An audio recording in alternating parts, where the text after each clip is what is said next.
If small and little hairs are a problem for you when you do your ponytails or when you do your hair, then mud hair, my free sample, I absolutely love it. So let me tell you why. I got mine today, and all I have to do is smells amazing. By the way, brush off, brush away those itty bitty tiny hairs that are growing, um, that are a little bit frizzy, unruly.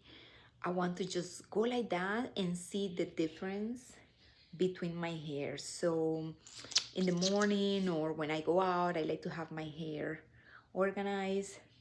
And this just does it. Like as you can see here, those little hairs, they absolutely go back in place.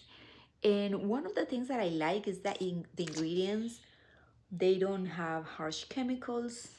On the contrary, this nourishes your hair and it doesn't mistreat the baby hairs that are coming out.